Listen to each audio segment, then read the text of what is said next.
never fail me. How many of us can bless this morning? Now, let me say this to you. And the Holy Ghost began to minister to me about soul, spirit, and flesh, how they operate. I want to tell you that is how to live above this sin I'm talking about. That's how to live if you want to grow in the spirit.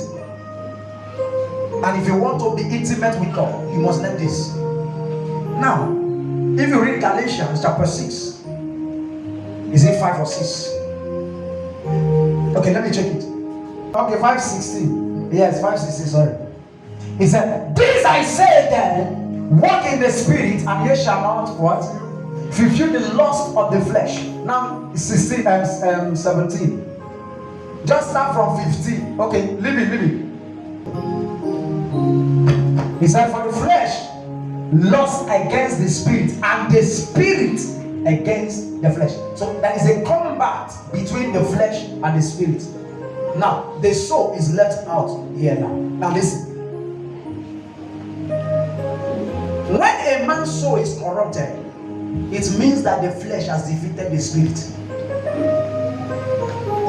Are you hearing me? Your soul is what we stand on the judgment day to tell the things you have done before God. That is your soul. Now, the spirit in you is the spirit of God. The spirit that is in you, it is God that owns it. It will go back to God. Why your flesh will decay here? So now the flesh attacks the spirit in order for you not to do what God is telling you. Are you getting it? When a man wants to steal, there is a spirit that will tell him, don't collect it, it is wrong. And the other spirit will say, collect it, you know you are hungry, you will die, you are hungry, you will die. That spirit will be telling you those things. Now, that the spirit telling you not to do it will tell you that this is not right before God. Now that is the spirit of God. Now the flesh, the one telling you that you should do, is your flesh. Satan is speaking through your flesh. Once you accept what the flesh has said, your soul will carry out what the flesh has accepted.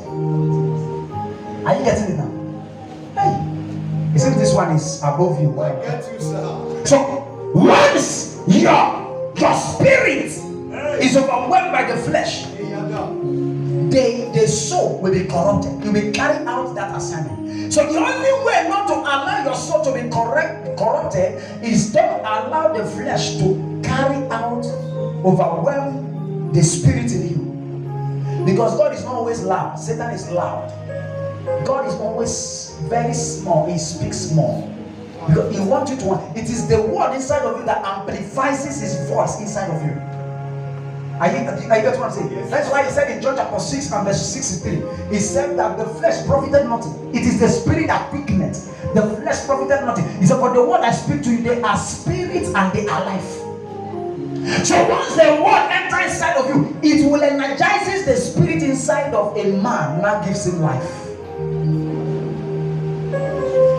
So if you don't want to commit sin, if you don't want to live a life of sin, go. Before a man commits immorality, look at what happened. In the transaction, while they are talking, you may not have it at first in your heart.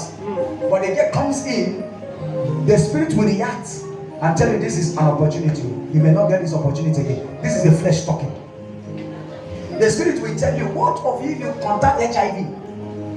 The flesh will tell you, leave that in now. Everybody will contact HIV, they don't die. In fact, that flesh will tell you, there is medication now for HIV. You just be living on drugs. It will give you, the flesh will give you 100 reasons for you to commit it. But the spirit will just stand on one. It is wrong. And it will not be loud. So you have seen 100 reasons and you're just seeing one reason. You want to go for 100 reasons. Because you have a narrow escape. You say, let me try. Everybody will don't do not die. So we're going to cry to God. Give me the grace to stand against the flesh.